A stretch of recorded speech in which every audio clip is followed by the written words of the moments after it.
तो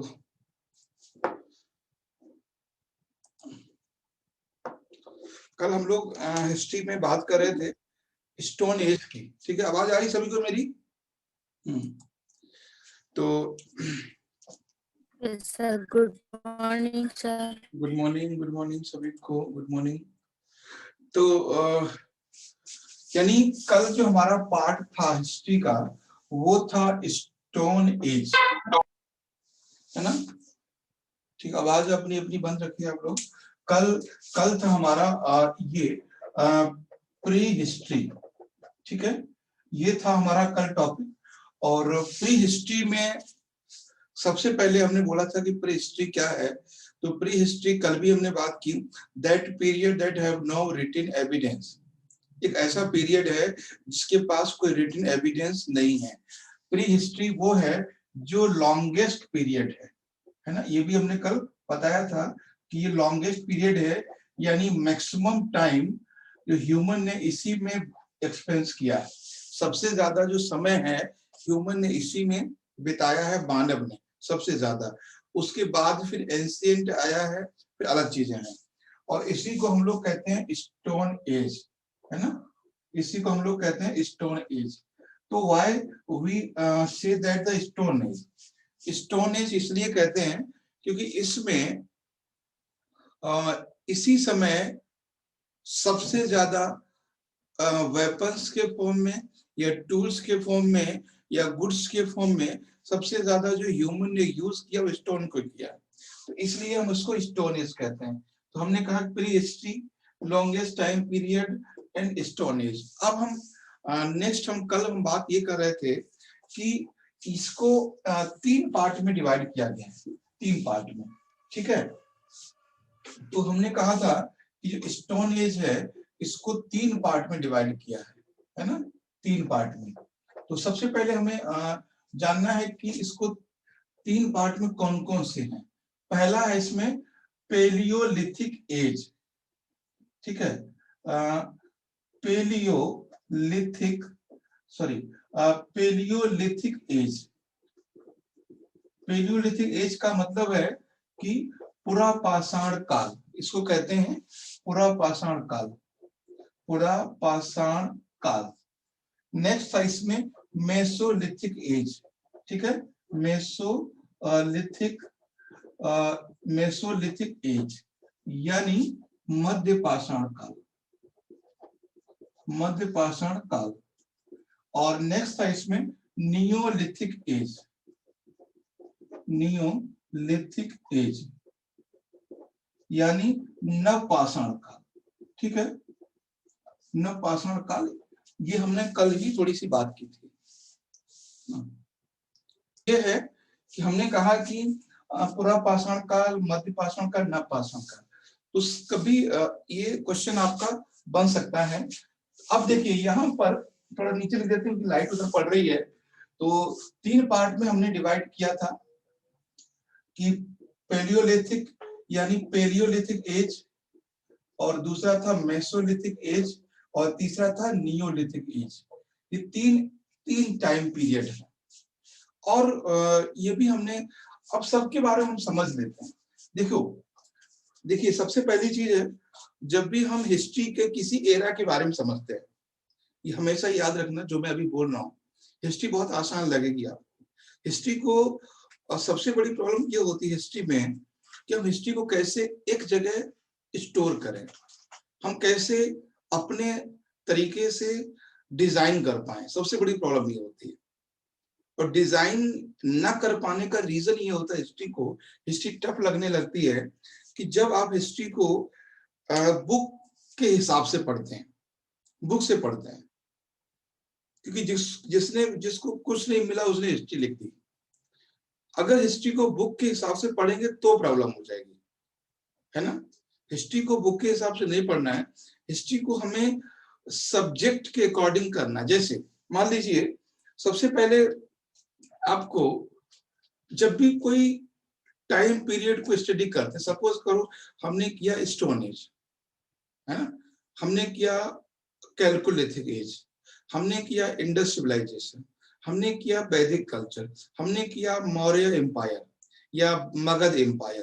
तो जब भी हम किसी भी टाइम पीरियड का स्टडी करते हैं तो कुछ बेसिक स्ट्रक्चर अपने माइंड में रखिएगा, बेसिक स्ट्रक्चर। फिर आपको बहुत आसान लगेगा, चाहे आप मुगल एम्पायर करें, चाहे आप दिल्ली सल्तनत करें, चाहे ब्रिटिश पीरियड करें, या फिर गुप्ता, कुछ भी करें तो बहुत आसान लगेगा। एक बेसिक स्ट्रक्चर अपने माइंड में रखिए, और बेसिक स्ट्रक्चर के लिए एक सपोर्टिंग फैक्टर रखिए। तो ये जो मैं बात बताने जा रहा हूं आपको, ये हर सेक्शन में, हर टॉपिक में आपके काम आएगी। क्या क्या वो ये है, जब भी आप कभी भी किसी भी पर्टिकुलर हिस्ट्री को पढ़ें, किसी भी एरा को पढ़ें, या किसी भी आप टाइम को पढ़ें, है ना, किसी भी आप टाइम को पढ़ें, तो वो चीजें आप क्या क्या याद रखेंगे उसमें, है ना। तो सबसे पहली चीज आप याद रखेंगे कि उसका हमें, जो चीज हम पढ़ रहे हैं, जो एरा पढ़ रहे हैं, मान लीजिए हम पढ़ रहे हैं मुगल डायनेस्टी या मौर्य डायनेस्टी, तो सबसे पहले हमें देखना पड़ेगा कि उसका टाइम क्या था, सबसे पहला। अब ये बहुत आपका आसान हो जाएगा, हिस्ट्री या कोई भी टॉपिक, तो टाइम हमें समझ लेना है। दूसरा, हमें फॉर्मेट में क्या देखना है कि उसका लोकेशन क्या है ना। लोकेशन का मतलब है कि उसकी स्थिति कहां पर है। और तीसरी चीज हमें समझ लेना है कि उसका लोकेशन, और ये, उसके बाद उसके फाउंडर कौन है ना, उसके फाउंडर कौन, यानी उसके हिस्ट्री, जो जैसे मान लीजिए हमने देखा कि मौर्य डायनेस्टी, तो he is the founder of Maurya dynasty. फिर हमने देखा इंडस वैली सिविलाइजेशन, तो he is the founder of Indus valley civilisation. तो जो जिस पीरियड के बारे में पढ़ रहे हैं, उसका स्टार्टिंग किसने किया, चाहे वो दिल्ली सल्तनत हो, चाहे वो मुगल एम्पायर हो, कोई भी हो। फिर हम जो नेक्स्ट पॉइंट करते हैं, वो हम करते हैं लाइफ। लाइफ ये मोस्ट इंपॉर्टेंट पॉइंट है। लाइफ मतलब जीवन, जीवन। अब इसमें बहुत सारी चीजें आ जाएंगी, लाइफ में बहुत कुछ आ जाएगा। आपको समझिए, आप इस फॉर्मेट में कैसे पूरी हिस्ट्री समाती है, ध्यान से देखिए इस चीज को, कैसे पूरी हिस्ट्री आ जाती है इसी में। अगर अगर जैसे हमसे कोई बात करे कि अच्छा भारतीयों का जीवन बताइए, है ना, लाइफ ऑफ इंडियन, तो इंडियन का लाइफ में तो सबसे पहला हमारा ये आएगा कि चाहे हम मुगल का लाइफ पढ़ें, चाहे हम दिल्ली सल्तनत का लाइफ पढ़ें, चाहे हम वैदिक का लाइफ पढ़ें, सबसे पहले उसमें आएगा कि वो लोग क्या खाते हैं। खाते का मतलब है कि वो क्या काम करते हैं, ठीक है। काम का मतलब है कि वो एग्रीकल्चर करते हैं क्या, ठीक है, वो ट्रेड करते हैं क्या, मतलब एग्रीकल्चर में वो लोग इन्वॉल्व हैं या ट्रेड में इन्वॉल्व है ना, या उनकी जो लाइफ है वो ट्राइबल है, ठीक है। उनकी लाइफ एग्रीकल्चर वाली है कि ट्रेड वाली है। ट्रेड का मतलब है अर्बन वाली लाइफ है। वो वो लोग लाइफ रूरल लाइफ जीते हैं या अर्बन लाइफ जीते हैं, है ना, ये पॉइंट। तो सबसे पहला एग्रीकल्चर लाइफ वो जीते हैं या व्यापार करते हैं, या वो ट्राइबल यानी जैसे स्टोन एज के लोग हैं वो ट्राइबल लाइफ जीते हैं, या वो गांव में रहते हैं या फिर नगर में रहते हैं। समझ गए ना कैसे हिस्ट्री समाती है। तो अब इन सारे पॉइंट से आप जानते हैं, एग्रीकल्चर का मतलब ये होता है कि मैक्सिमम पॉपुलेशन, ध्यान से देखिएगा, maximum population involve in primary sector, involve in raw material production. तो लिख लीजिए एग्रीकल्चर को, कि एग्रीकल्चर का मतलब क्या है कि maximum population of the time period, है ना, is involve in raw material production.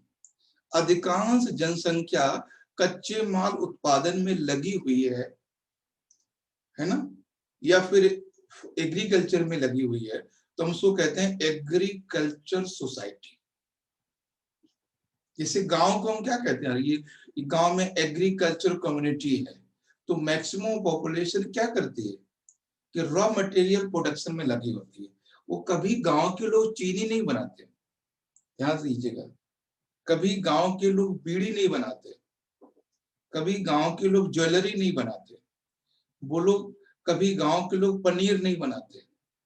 गांव के लोग सिर्फ रॉ मटेरियल बनाते हैं, चाहे वो गेहूं उपजाना हो, चाहे वो दूध बनाना हो, या कपास का उत्पादन करना हो, तो that is the raw material. तो ये चीज ध्यान रखना है, रॉ मटेरियल। ट्रेड, ट्रेड, अब ट्रेड दो तरह का होता है ना, दो तरह का, डेवलप और अंडर डेवलप। हम ऐसे भी डिवाइड कर सकते हैं, जहां पर डाउट हो समझ लेना। ट्रेड दो तरह का है, डेवलप और अंडर डेवलप। और नेक्स्ट टाइप ये भी है कि नेशनल और इंटरनेशनल। ठीक है, तो ट्रेड की बात करते हैं तो दो तरह से ट्रेड है ना। अगर एक बार ये फॉर्मेट आप समझ गए तो फिर आप हिस्ट्री बहुत फास्ट कर लेंगे। ट्रेड दो, हाँ हाँ सर, अधिकांश जनसंख्या कृषि उत्पादन में लगी रहती है, उसे क्या बोलते हैं? उसे कृषक जनसंख्या कहते हैं या कृषक समुदाय कहते हैं। चाहे हम कृषि में लगी रहना लिख लें, चाहे हम ये लिख लें कि कच्चे माल के उत्पादन में लगी रहती है, एक ही बात है।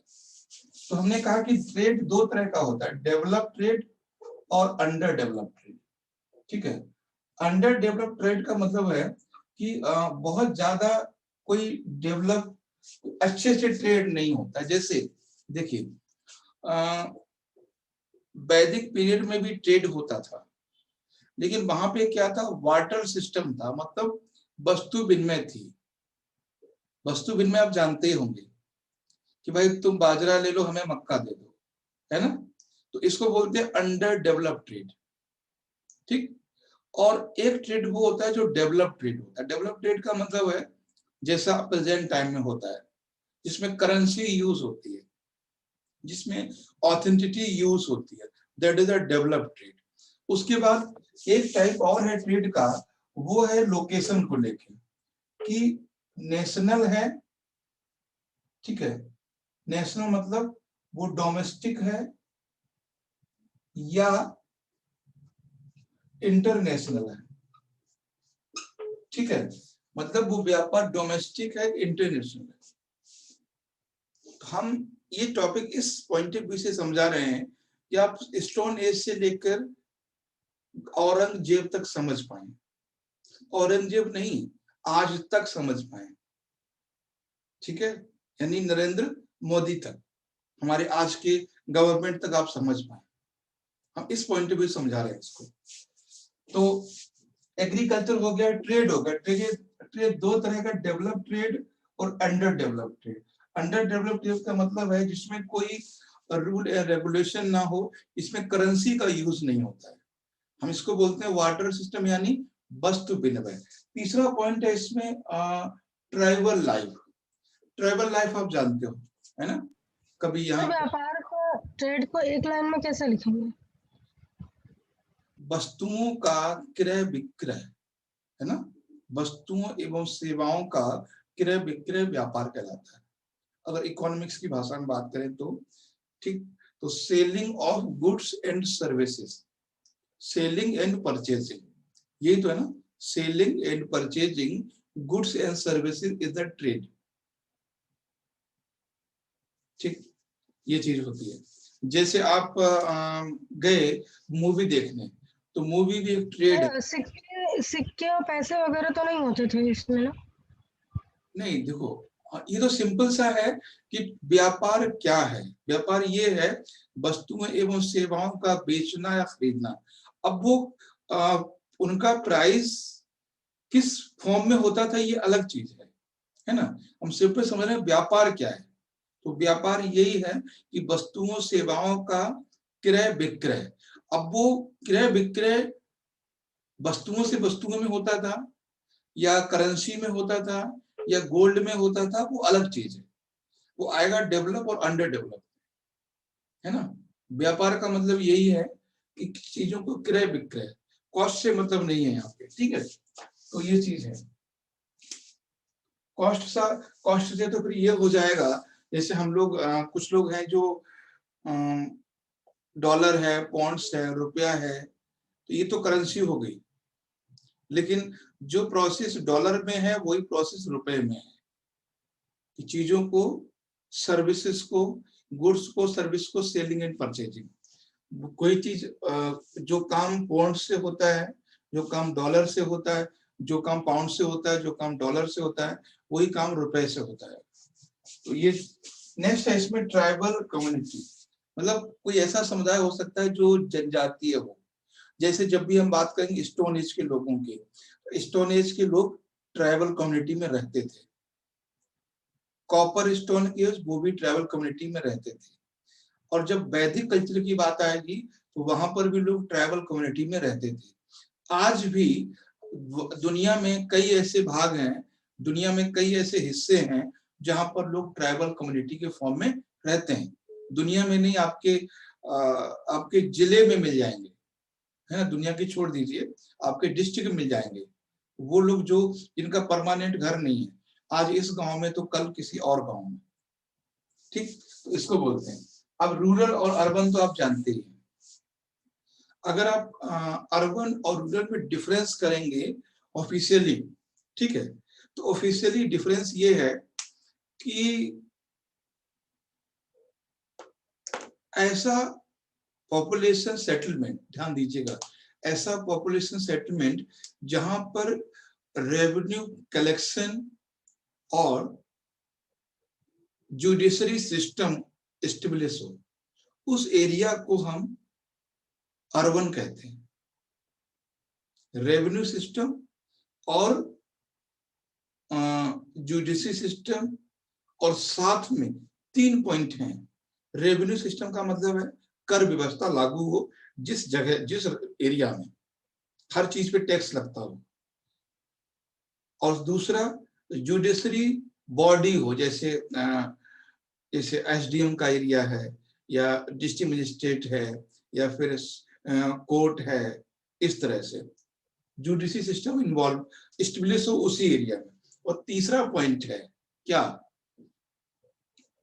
अर्बन एरिया में मैक्सिमम पॉपुलेशन सर्विस और इंडस्ट्री में इन्वॉल्व होती है, और रूरल एरिया में मैक्सिमम पॉपुलेशन एग्रीकल्चर और प्राइमरी सेक्टर में इन्वॉल्व होती है। सबसे पहला पॉइंट यही है, इंपॉर्टेंट पॉइंट, कि जो अर्बन एरिया है उसकी पहचान ये है कि वहां के लोग सेकेंडरी यानी उद्योग, टर्सरी यानी सेवा। तो नगर के लोग, अर्बन के लोग ज्यादातर सेवा में लगे होते हैं और उद्योग में लगे होते हैं, लेकिन ग्रामीण क्षेत्र के लोग कृषि में लगे होते हैं। तो सीधे सीधे लिख लीजिए यहाँ पे एग्रीकल्चर, और यहाँ पे लिख लीजिए आप इंडस्ट्री एंड सर्विस सेक्टर। तो एक सेंटेंस अगर लिखने की कोशिश करेंगे तो वो यही बोलेंगे कि rural area that maximum population engage in agriculture, that maximum population is engaged in agriculture, and urban area that maximum population engaged in secondary and tertiary sector, या हम ये भी कह सकते हैं industry and service sector. Clear है? कोई problem? Sir Hindi में बोल दीजिए। No sir. हाँ सर, जो इसमें रूरल और अर्बन के लिए सर सोशियोलॉजी में एक वो परिभाषा है, वो यूज कर सकते हैं क्या इसमें? क्या? जैसे मान लीजिए अगर लिखने को आता है तो क्या परिभाषा? तो मतलब कि जो, मतलब मैं अपने शब्दों में बोल रहा हूँ, जैसे रूरल एरिया है उसमें जो लोग रहते हैं रूरल एरिया में, उनमें जीवन में सरलता पाई जाती है, जिनके कार्य भी लगभग समान होते हैं। एक तरीके जैसे सारे लोग एग्रीकल्चर पर डिपेंड होते हैं और सबको सारे ही काम आते हैं। और जैसे शहर में क्या होता है कि लोगों में जटिलता पाई जाती है इनके कार्यों में, और एक दूसरे के ऊपर निर्भर होते हैं। जैसे चाय के लिए हमें जाना पड़ेगा, आटे के लिए डॉक्टर के पास जाना पड़ेगा, इस तरीके से। हाँ, तो ये लिख सकते हैं, लेकिन आपको एक चीज कॉमन इसमें ये आ गई, एग्रीकल्चर। तो मैक्सिमम पॉपुलेशन एग्रीकल्चर में है, ठीक है। सर हाँ, तो ये बात तो है कि डिपेंडेंसी यहाँ भी है, डिपेंडेंसी गांव में भी है। इसी डिपेंडेंसी में आप अगर आपको चीनी खरीदनी है तो दुकान जाना पड़ेगा, है ना, दवाई लेनी है तो मेडिकल जाना पड़ेगा, तो वहां भी है। लेकिन जो मेन पर्पज ये है कि जो एक सोशली हम वर्ड यूज कर सकते हैं कि जो आपस में जो इंटरेक्शन है वो गांव में ज्यादा होता है, शहरों में कम होता है, ये हम सोशली कह सकते हैं। ठीक, हिंदी में लिख लीजिए, ऐसा एरिया, ऐसा क्षेत्र, रूरल में लिखिए, ग्रामीण में, ऐसा क्षेत्र जहां पर अधिकांश जनसंख्या कृषि कार्यों में संलग्न हो। कृषि में लिखिए, मतलब गांव में या ग्रामीण में ऐसा क्षेत्र जहां पर अधिकांश जनसंख्या कृषि में संलग्न हो, और नगरीय क्षेत्र वह है जहां पर अधिकांश जनसंख्या उद्योग और सेवाओं में संलग्न हो। तो ये कहते हैं। तो ये सारे पॉइंट हैं।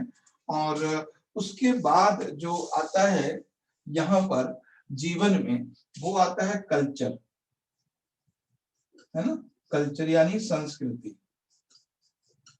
संस्कृति, आप जब भी आप लिखोगे तो संस्कृति के बारे में लिखोगे, ठीक है, यानी संस्कृति, यानी ये पॉइंट हो गए, एग्रीकल्चर और ये और ये और ये, और नेक्स्ट उसमें आएगा, इसमें आपका किसी हिस्ट्री को पढ़ते हैं तो उनका कल्चर भी हमें समझना पड़ेगा। कल्चर, ठीक है, कल्चर। देखिए ये बात ध्यान रखना, कुछ तो समझिए कल्चर क्या होता है। अच्छा, रिलीजन बड़ा है कि कल्चर? कई बार हमने बात की है, धर्म बड़ा है कि संस्कृति? कल्चर। संस्कृति। हाँ, संस्कृति। संस्कृति बड़ी है, ठीक है। Religion is a part of culture. Religion is a part of culture. जैसे हम कल्चर की बात करें, ठीक, तो कल्चर में दो चीजें आती हैं। एक चीज आती है जो हमें दिखाई देती है ना, एक वो आती है जो हमें दिखाई देती है सामने से, ठीक। जैसे मतलब हमने किस तरह से कपड़े पहने हैं, हमने क्या धोती कुर्ता पहना है, हमारी जो घर में रीति रिवाज हो रहे हैं, शादी हो रही है, संस्कार हो रहे हैं, ठीक है, हमारे यहाँ जो मेल फीमेल कैसे कपड़े पहनते हैं, किस ओकेजन पे किस तरह के फंक्शंस होते हैं, इसको हम बोलते हैं कल्चर, जो हमें दिखाई देता है। दूसरा होता है कि believe in super natural power.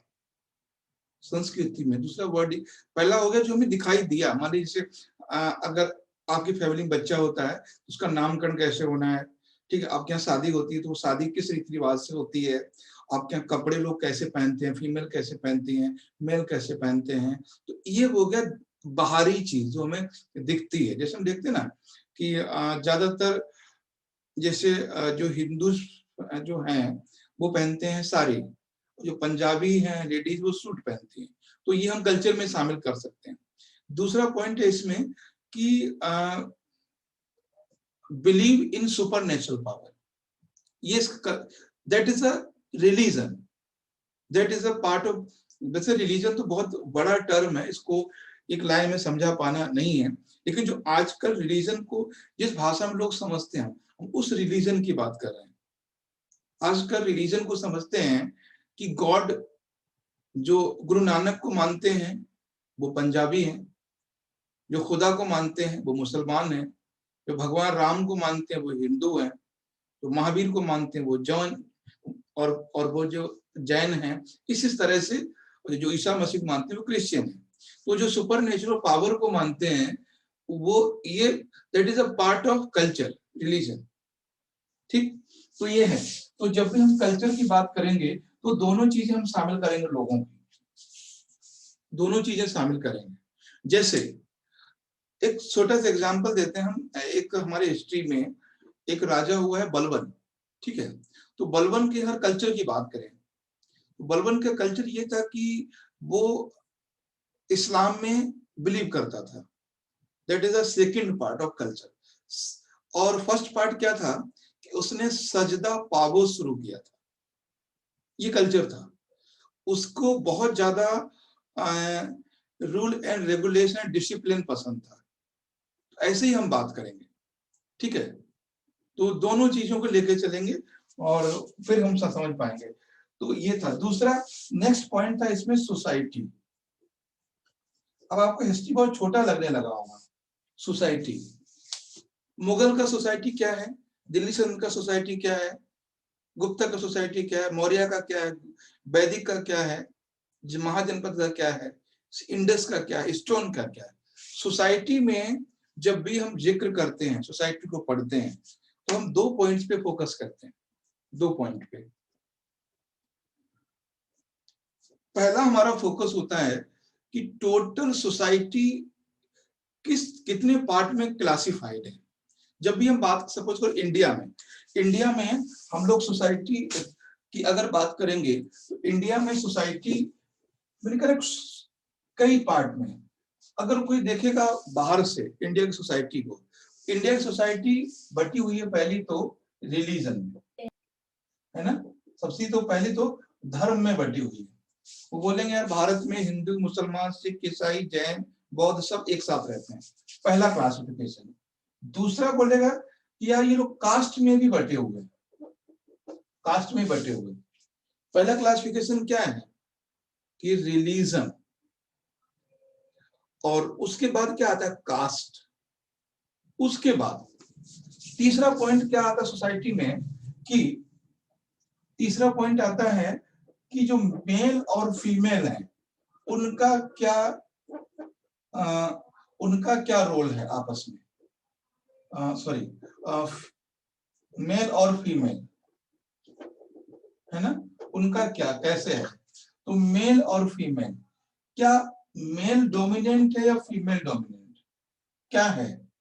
जो फीमेल है उसकी कंडीशन कैसी है, वो पावरफुल है या वो बहुत बैकवर्ड है, मतलब कैसे है। तो जब भी हम इस सोसाइटी की बात करेंगे तो 3 फॉर्म में बात करेंगे कि वो कौन सा रिलीजन को फॉलो कर, मतलब रिलीजियस कैसे बटे हुए हैं वो लोग। दूसरा है कि वो कास्ट में डिवाइड है या नहीं है, और तीसरा है वो मेल फीमेल का क्या आपस में रिलेशन है।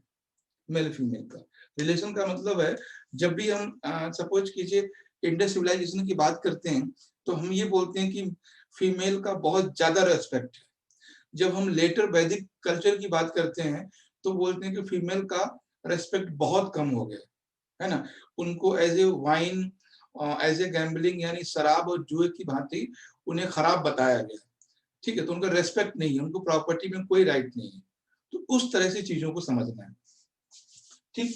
तो आई थिंक अब सारी चीजें आपको समझ में आ गई होंगी कि जब भी अब आपको किसी भी समय के हिस्ट्री को आप लिख सकते हो, है ना। अगर आपसे पूछा जाए अच्छा दिल्ली सल्तनत के बारे में लिखो तो पूरा लिख दोगे। टाइम 1206 से लेकर, है ना, कितना था 1526 तक, या जो भी टाइम रहा हो।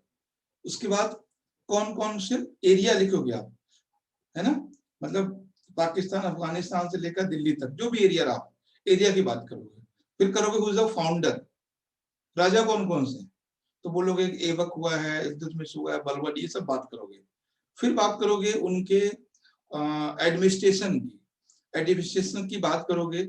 तो इसमें एडमिनिस्ट्रेशन भी जोड़, मतलब एक चीज जोड़ लेना इसमें, एडमिनिस्ट्रेशन, ठीक, वो हमसे भूल गए थे। प्रशासन की बात करोगे यार, वो लोग किस तरह से प्रशासन है। फिर अब सारे पॉइंट निकल आएंगे। अब इजीली पूरे दिल्ली सल्तनत को या मुगल एम्पायर को या किसी भी पर्टिकुलर रीजन को आप 1200 टू 1500 समराइज इजीली कर पाएंगे। लग रहा है आपको हिस्ट्री बहुत बड़ा है, बताएं, बोलिए अर्चना जी। काफी लोग परेशान हो रहे थे हिस्ट्री लेके, पता नहीं कैसे होगा, बड़ा है, बहुत है, ठीक है। तो हमने बोला था कोई बात नहीं, बस थोड़ा सा देख लीजिए कैसे हम लोग आपस में लेके चलते हैं उसको। तो अब आपको कोई मुश्किल ही नहीं लग रही होगी किसी के बारे में कुछ भी लिखना, है ना, किसी के बारे में कुछ लिखना। क्यों सचिन बताओ, सचिन, स्वप्निल, मित्रजन, अल्ताफ।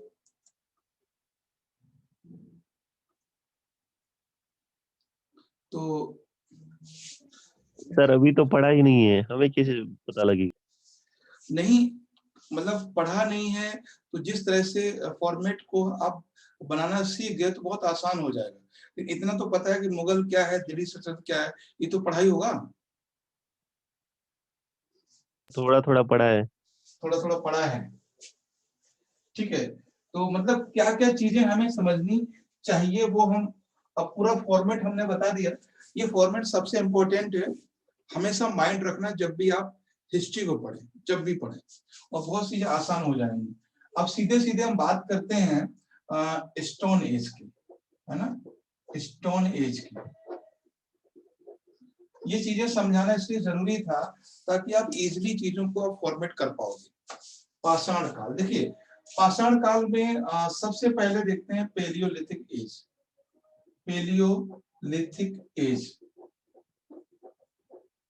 पेलियोलिथिक एज, है ना। पहली चीज हम समझते हैं इसका टाइम पीरियड। तो जो टाइम पीरियड है वो है 2 million ego, 2 million ego years ego, यानी 20 लाख वर्ष पहले, बिफोर जैसे कह सकते हैं। यानी जो टाइम पीरियड है पाषाण काल का वो है लगभग 20 लाख वर्ष पूर्व। तो ये समय है, ठीक है, पेलियोलिथिक एज का।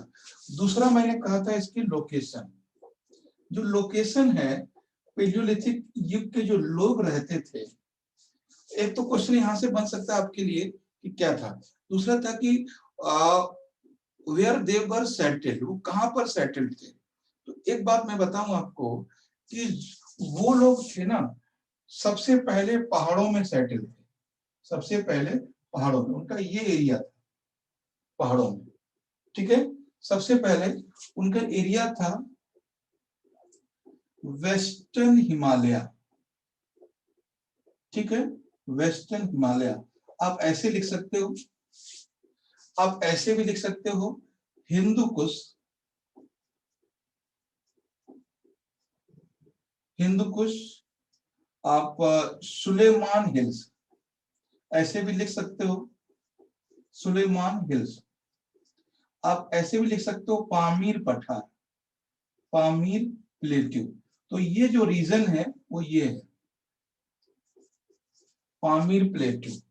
तो यानी कि उसी एरिया की बात कर रहे हैं, या तो वेस्टर्न हिमालय बोल सकते हैं, या आप हिंदुकुश, सुलेमान और पामीर का पठार, ये इसी रीजन में है, सबसे पहले ये एरिया है। अब यहाँ से क्वेश्चन आपको बना सकता है कि वो सीधे सीधे आपको दे देगा कि एमपी, है ना, बिहार और पंजाब, ठीक है, और महाराष्ट्र, सीधे पूछेगा किस रीजन में पेलियोलिथिक के एज के लोग रहते थे, किस किस क्षेत्र में। तो आराम से आप कर सकते हो। अब आपको देखना क्या है, यहाँ पे आपको देखना कि कौन सा स्टेट है जो इस रीजन के पास में है। पंजाब, बस सिंपल सी बात है, रटने की जरूरत ही नहीं, एकदम नहीं, ठीक है। तो ये लोग सबसे पहले रहते थे पहाड़ों में, ठीक, कहाँ रहते थे, पहाड़ों में। अब उसके बाद हमने कहा कि इनका लोगों का लाइफ कैसा था, है ना, लाइफ कैसा था। अब मेन पॉइंट आता है, पहला पॉइंट हो गया समय, दूसरा हो गया इसमें ये, अब लाइफ की बात आती है, इनका जीवन कैसा था, जीवन। अब देखिए they live as a tribal form, ठीक है, वो ट्राइबल फॉर्म में रहते थे, जनजातीय अवस्था में, उनका एक जगह कोई सेटलमेंट नहीं था। They live as a tribal form. Second part, what is the occupation? Means agriculture or trade. तो ध्यान रखना है इनका एग्रीकल्चर का सेक्शन और ट्रेड का सेक्शन और एडमिनिस्ट्रेशन का सेक्शन और रिलीजन का सेक्शन, इन तीनों में, और सोसाइटी का सेक्शन, है ना, सोसाइटी। तो आप खैर इसमें देख लेते हैं, यहाँ पे हमने कहा कि चलिए हम यहाँ से पूरा पॉइंट को समझ लेते हैं, पूरा लिख लेते हैं, एक बार में समझ में आ जाएगा आपको। पहला पॉइंट है इसमें एग्रीकल्चर, ठीक है, एग्रीकल्चर के बारे में, इनके बारे में समझना है। दूसरा है कि ये लोग ट्रेड, ठीक है। और तीसरा है इसमें कल्चर, है ना, कल्चर। उसके बाद है इसमें रिलीजन, इन रिलीजन उसी में कर देंगे। उसके बाद है सोसाइटी, उसके बाद है इसमें एडमिनिस्ट्रेशन, ठीक है। अब देखिए जो ये लोग थे, ये लोग एग्रीकल्चर नहीं करते थे, ये लोग हंटिंग करते थे, है ना, हंटिंग, ओनली हंटिंग, शिकार, ठीक। ये लोग ट्रेड नहीं करते थे, कोई इनका ट्रेड नहीं होता था। दे हैव नो कल्चर, वो न्यूड रहते थे, नग्न, ठीक है, नग्न रहते थे। No relationship in each other non, like husband wife, mother father, ऐसा कोई रिलेशन नॉन नहीं था, ठीक। उसके बाद है society, they live as a tribal society, tribal community, वो ट्राइबल के फॉर्म में रहते थे। कोई नो कास्टिज्म, नो कास्ट, है ना, नो वर्णा सिस्टम, ठीक है, कोई वर्ण सिस्टम नहीं था, नो वर्णा सिस्टम, ठीक है। और no religion, no god, no super, god तक ही कॉन्सेप्ट रखिए। तो ये चीज थी, कोई गॉड की बात नहीं थी, कोई वर्णा सिस्टम नहीं था, कोई रिलीजन नहीं था, और कोई गॉड नहीं था। एडमिनिस्ट्रेशन में भी कुछ नहीं था, ठीक है, एडमिनिस्ट्रेशन में भी। तो ये आपको समझ में आ गया होगा कि लोगों की लाइफ के बारे में जब लिखोगे तो क्या लिखोगे। वो वैसे हम सेंटेंस लिखा सकते थे, तो हंटिंग करते थे, लेकिन हम फॉर्मेट पहले बना चुके थे कि agriculture, trade, administration, society and culture, इस तरह से। तो सारे पॉइंट में एग्रीकल्चर को नहीं करते थे, हंटिंग करते थे। ट्रेड का कोई फॉर्म नहीं था, कल्चर में वो न्यूड रहते थे, कंप्लीटली न्यूड। उस समय सोसाइटी में वो ट्राइबल फॉर्म में रहते थे, no caste, no religion, no varna system, ठीक है, और नो कॉन्सेप्ट ऑफ गॉड, कोई भगवान का की फीलिंग नहीं थी उनके अंदर। एडमिनिस्ट्रेशन में भी कुछ नहीं था। तो अब बताइए पेलियोलिथिक में कोई problem? No sir. No sir. In this period, the people invent fire. बस नोट करके लिख लीजिए, इस पीरियड में लोगों ने आग की खोज की थी, पेलियोलिथिक एज में।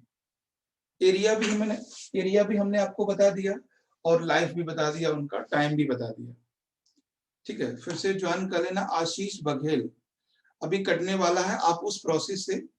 और क्या नाम है, मित्रजन, तो हाँ, मित्रजन यादव भी, आप भी ज्वाइन कर लेना उसी प्रोसेस से, जिस प्रोसेस से ज्वाइन किया था। ये 45 मिनट के बाद डिस्कनेक्ट होता है।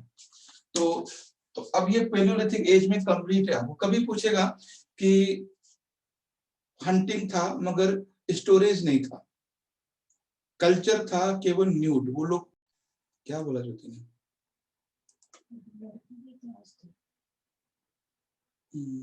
अच्छा 10 बजे से कोई नहीं, क्लास को हम लोग उसी में रखेंगे तो पूरा वीडियो मिल जाएगा।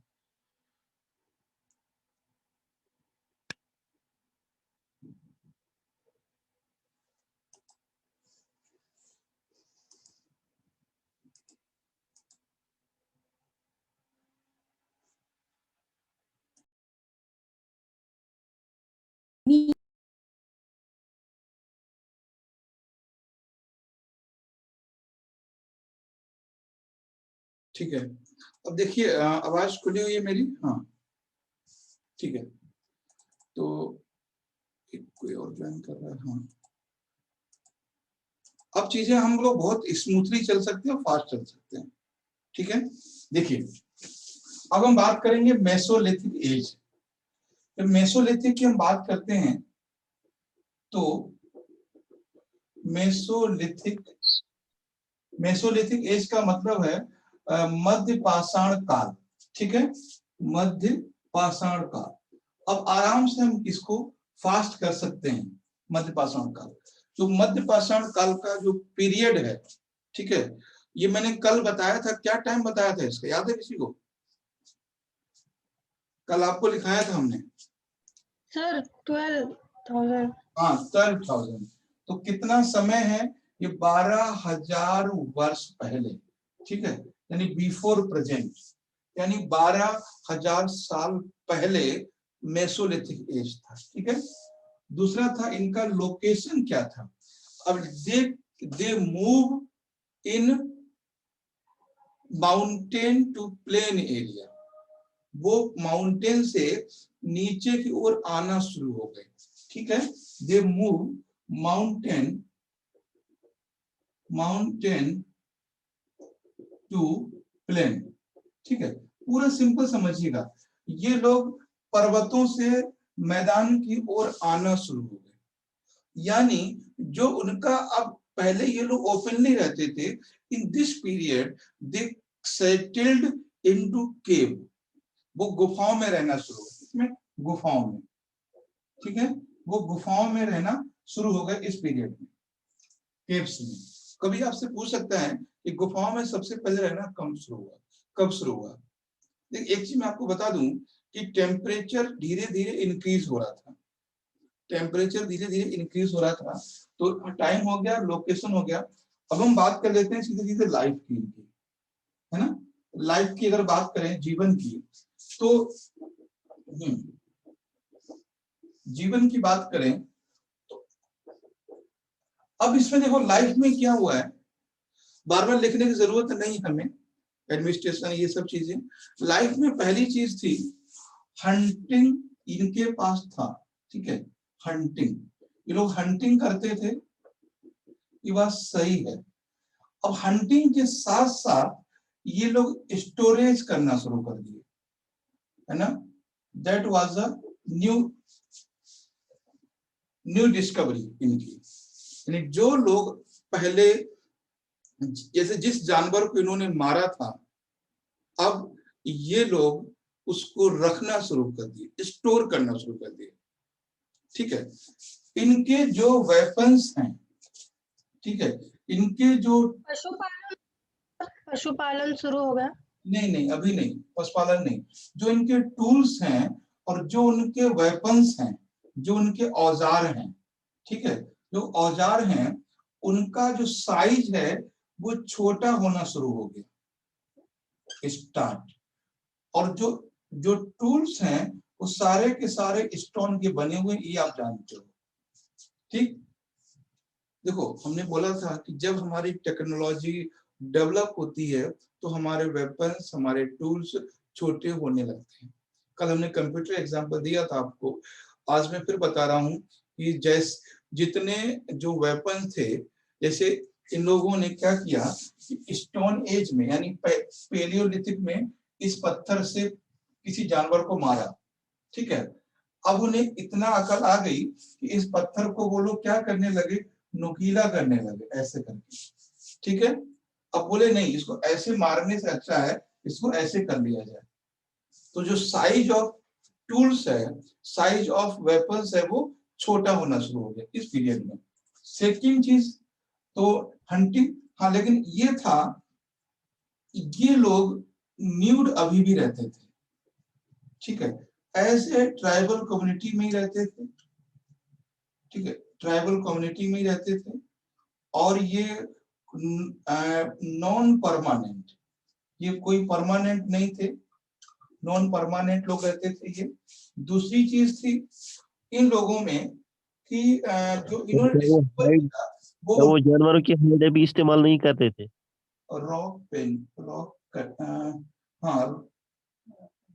Rock painting. एक मिनट सर, नॉन परमानेंट का अर्थ? अभी बताते हैं।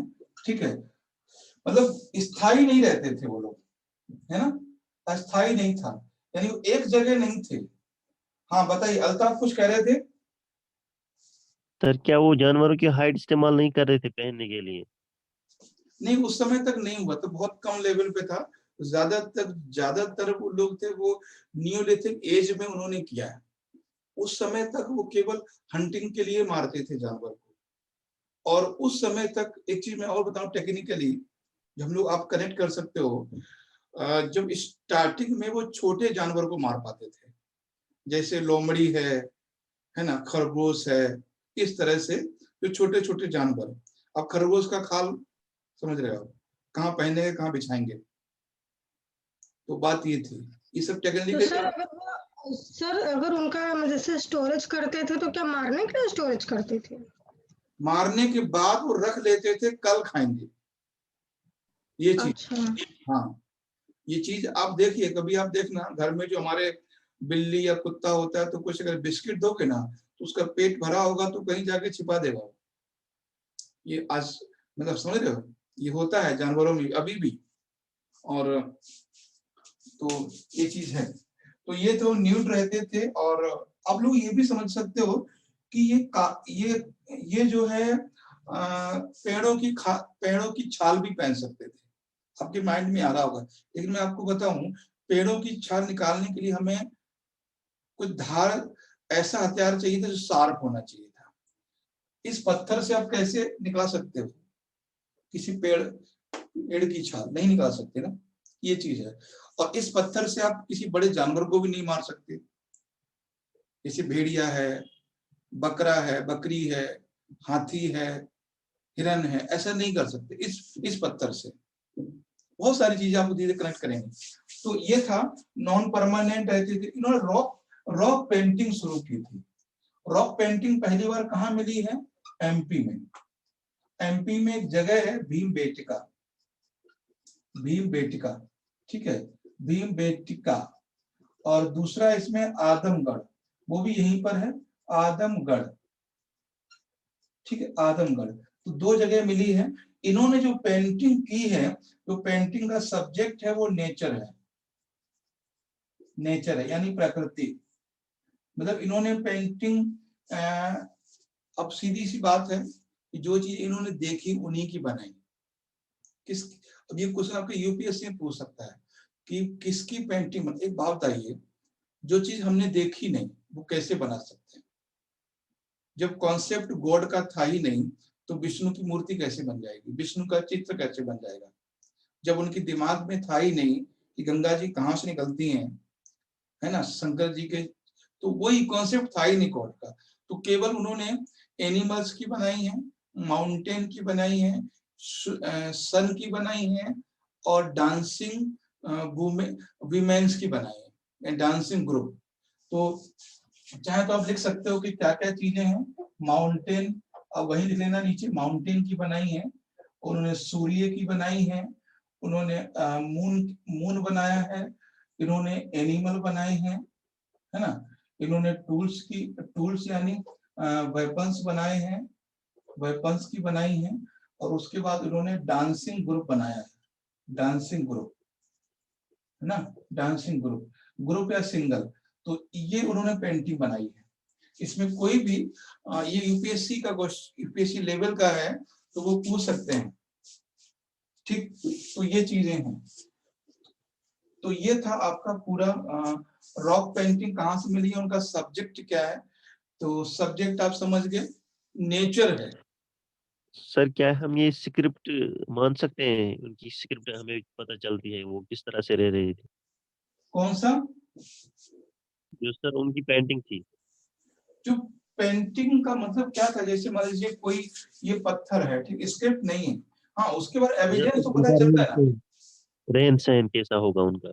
हाँ, जो जैसे हमने क्या बोला, छोटे बच्चे को अगर आप स्केच दे दोगे, तो छोटा बच्चा गांव का है तो वो क्या बनाएगा, बनाना जानता है तो वही चीजें बनाएगा जो वो देखता है ना, वही चीजें बनाएगा जो वो देखता है। वो मेट्रो का पिक्चर नहीं बना सकता, उसने मेट्रो देखी नहीं। तो वही चीज यहाँ पर है।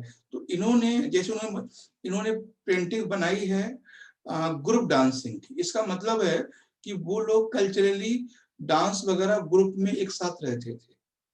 और इन्होंने इतनी क्लियर पेंटिंग होती है सर उन लोगों की उस समय की, हाँ तो पेंटिंग क्या वो एकदम स्केच पढ़ के समझ जाए, एकदम मतलब इतना अच्छे से बनाते हैं। मतलब इस तरह से है उनका, लीनियर पेंटिंग कहते हैं इसको, ये लीनियर पेंटिंग इस तरह से पेंटिंग आप देखोगे भीमबेटका की, तो इस तरह से लीनियर पेंटिंग कहते हैं इसको, रैखिक रैखिक पेंटिंग, तो इस तरह से है। तो ये पेंटिंग है, तो ये भी जैसे ऐसा नहीं है जैसे आज समय हम लोगों का फोटो वैसा नहीं है, लेकिन लीनियर पेंटिंग है इस तरह से। तो ये है, और ये इस बार यूपीएससी ने पूछा भी था, शायद मेंस में पूछा है कि प्री में पूछा है, पेंटिंग को लेकर और रॉक कट को लेकर, सर मेंस में क्वेश्चन आया था यूपीएससी का। तो जो है ना, ये रॉक कट नहीं है, ये रॉक पेंटिंग है। क्वेश्चन पूछा था रॉक कट के बारे में, तो ये भीमबेटका रॉक कट में नहीं आता।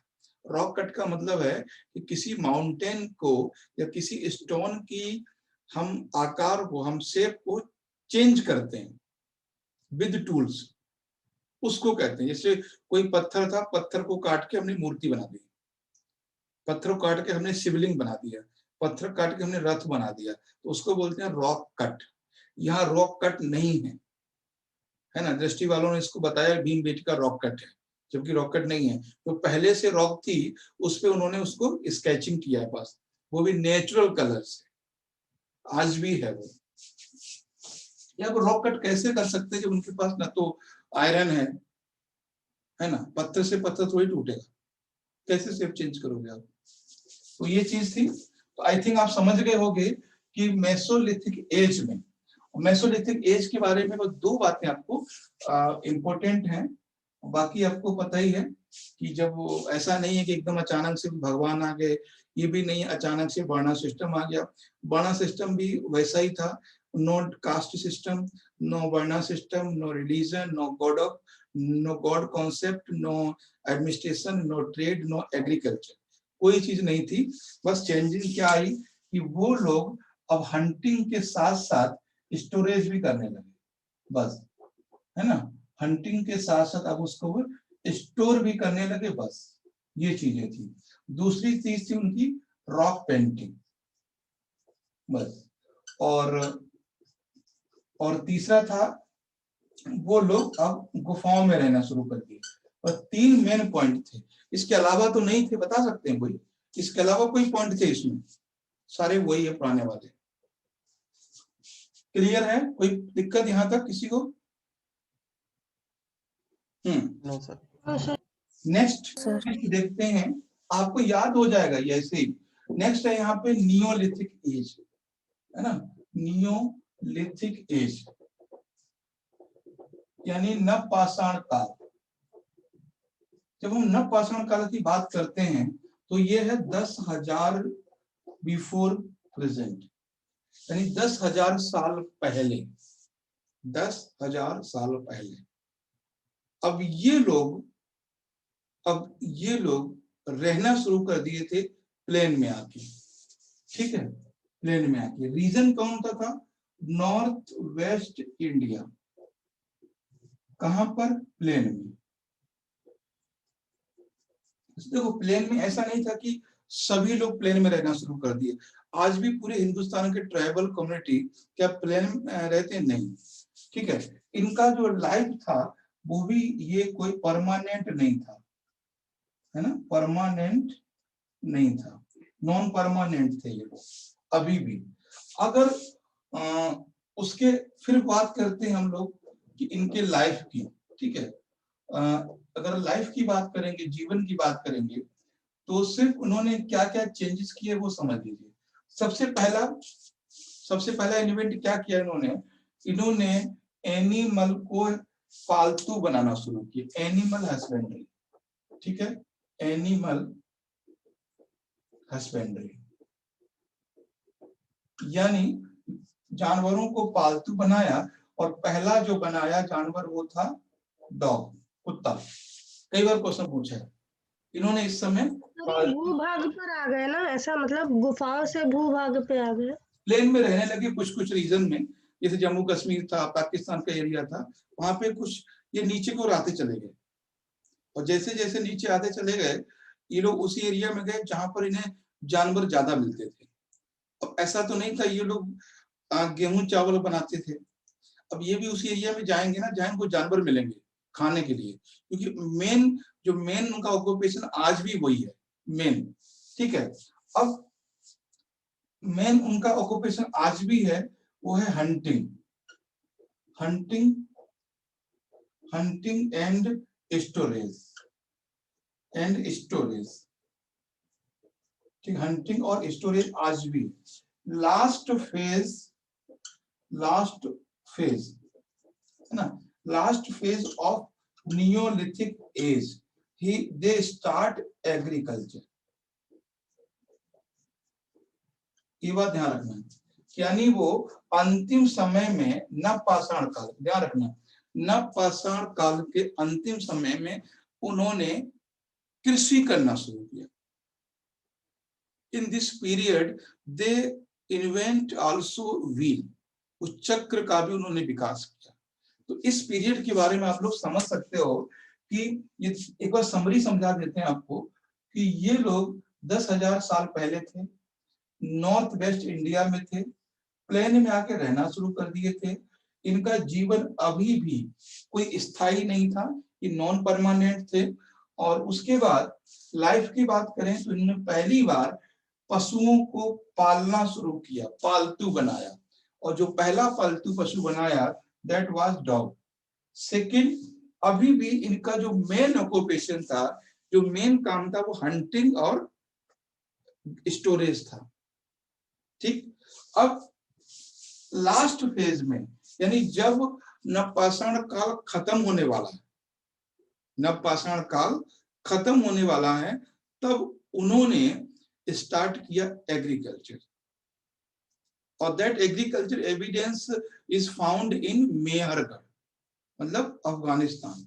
तो इसके सबसे पहले जो एविडेंस मिले हैं एग्रीकल्चर के जो एविडेंस मिले हैं सबसे पहले, वो मिले हैं मेहरगढ़ से। मेहरगढ़, ठीक है, मेहरगढ़ जो है वो कहां पर है? अफगानिस्तान में, अफगानिस्तान पाकिस्तान एरिया में मेहरगढ़। तो सबसे पहले यहाँ पे कृषि के साक्ष्य मिले हैं मेहरगढ़ में। यहाँ पर गेहूं और जौ इसी को उपजाने के साक्ष्य मिले, गेहूं और जौ। तो उसके बाद इसमें एक चीज और हुई थी, वो थी व्हील, है ना, चक्र का भी उन्होंने आविष्कार किया।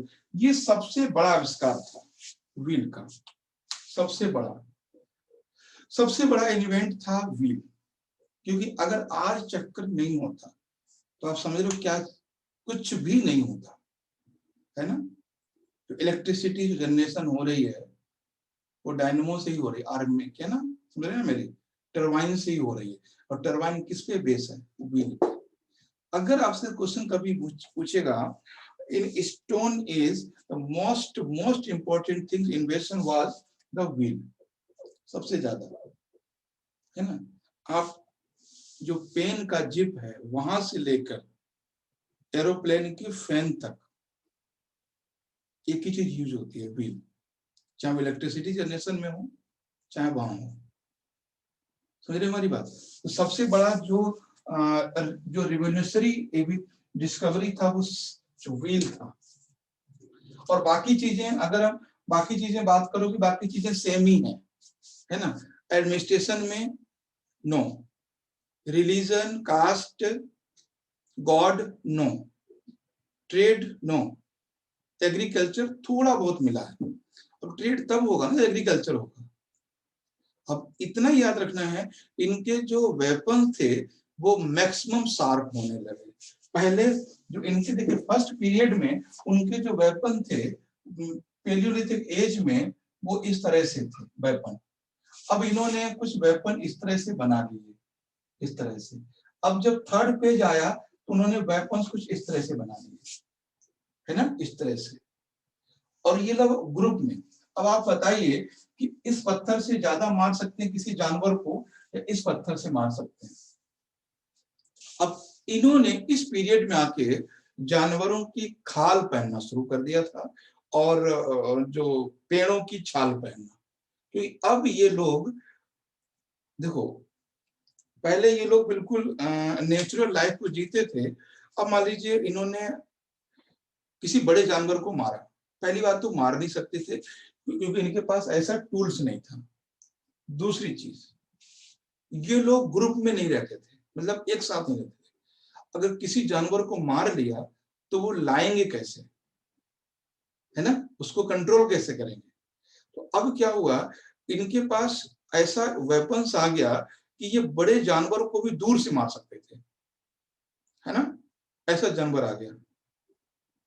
ठीक, ऐसा उनके पास वेपन्स आ गए, मतलब इन्होंने इसको नुकीला बना लिया। और साथ में जैसे हाथी है या घोड़ा है या कोई बड़ा जानवर है या भैंस है या बैल है, जो भी है, गाय है, तो अब ये कुछ लोग एक साथ रहना शुरू कर दिए, तो ये उस जानवर को उठा के ला भी सकते थे, कंट्रोल भी कर सकते थे। ठीक है, तो ये सारी चीजें थी।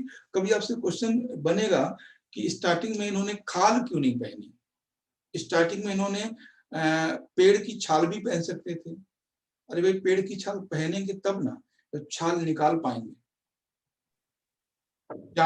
जानवर की खाल तब ना पहनेंगे जब बड़ा जानवर पकड़ेंगे। अब आप कबूतरी मारेंगे तो क्या करेंगे फिर, है ना, अगर गिलहरी मारेंगे, चूहा मारेंगे, खरगोश मारेंगे, सर्प मारेंगे, तो उसकी थोड़ी खाल पहन देंगे। उसके लिए कम से कम बकरी या गाय, बैल, इस तरह का जानवर होना चाहिए, तब तो पहन पाएंगे। ठीक है, तो ये चीजें हैं। सर क्या इस एज में सोसाइटी क्रिएट हुई? नहीं, सोसाइटी नहीं, सोसाइटी के लिए बहुत समय लगा। सोसाइटी के लिए नहीं, सोसाइटी कोई डिवीजन नहीं था, केवल ये था ये लोग एक साथ एक प्लेन में रहेंगे, तो आस पड़ोस में रहना शुरू कर दिए। मतलब ऐसा नहीं था कि भाई तुम क्षत्रिय हो, तुम शूद्र हो, तुम ये जाति को, तुम उस जाति को, सोसाइटी नहीं था।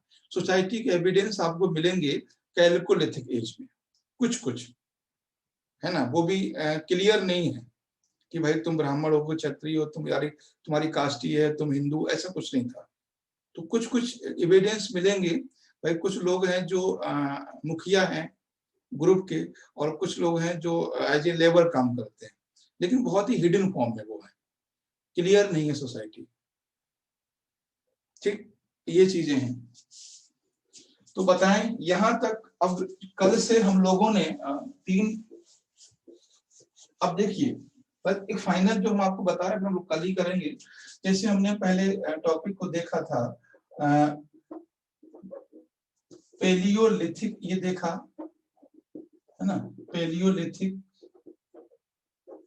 और दूसरा था इसमें मेसोलिथिक, और तीसरा था इसमें नियोलिथिक। ठीक है, नियोलिथिक। तो ये जो टॉपिक है आपके नियोलिथिक, इसमें जो जो बातें थी, यहाँ जो बातें थी, यहाँ जो बातें थी, 3 पॉइंट थे हमने, इनमें आपको सारी चीजें क्लियर होंगी। अब टाइम, है ना, लोकेशन और लाइफ,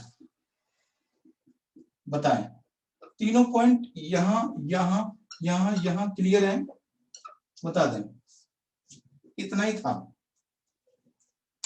जी सर। Yes sir. इतने में आपका एक पैराग्राफ में, एक पेज में समा गया। तो आपको बस नोट्स बनाना है और कुछ कुछ चीजें चेंजेस करती हुई लिखनी है। जैसे साइज ऑफ वेपन्स डिक्रीज हुआ, औजारों का साइज था वो कम हुआ और नुकीले होते चले गए, है ना।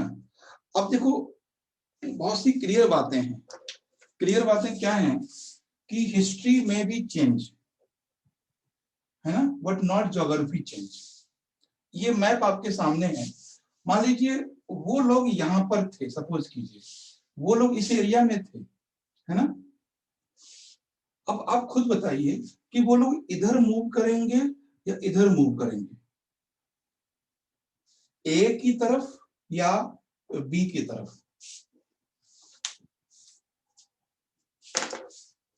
आप सीधे सर जहाँ पर उन्हें पानी मिले, हम्म, सर जहाँ पर उन्हें पानी मिले वही की तरफ मूव करेंगे। बस पानी मिले, पानी मिलेगा तो फॉरेस्ट मिलेगा, फॉरेस्ट मिलेगा तो उनका एनिमल मिलेगा, भोजन मिलेगा। तो वो लोग इसीलिए, आपने पता है, आर्य लोग भी इधर ही मूव किए, ये लोग भी इधर ही मूव किए, कोई इधर नहीं गया। तो ये ज्योग्राफी बताती है। कभी आपसे क्वेश्चन बनेगा कि what was the reason The in Vedic culture, people move west to east. Why not they go in the south region, in Gujarat, in Rajasthan? क्यों जाते वो भाई? वो लोग तो पानी के सहारे चल रहे थे, पानी सहारे वो जंगल के सहारे चल रहे थे, जंगल के सहारे वो लोग आगे आगे मूव करते चले गए। फिर उन्होंने आयरन मिला तो साफ किया, तो लास्ट में जो पहला एम्पायर हुआ है वो उस जगह हुआ है जहां पर सबसे ज्यादा पानी है और ज्योग्राफिकल रिच है वो एरिया। क्यों नहीं सबसे पहला एम्पायर राजस्थान में हुआ, है ना? तो ये रीजन है। अब ज्योग्राफी के हिसाब से हिस्ट्री को डिजाइन कर पाओगे, आप आंसर दे पाओगे कि क्यों जो स्टोन एज के लोग थे वो राजस्थान की ओर नहीं गए, क्या रीजन था, ईस्ट की ओर आए। क्यों वैदिक कल्चर के लोग साउथ की तरफ नहीं गए, क्यों वो गंगा की तरफ आए, सीधा रीजन है। ठीक है, तो ये था। और टाइम आपका ज्यादा ही मैंने आज ले लिया है, 25 हो गया। ठीक है, तो हम लोग जीएस के लिए तो टेस्ट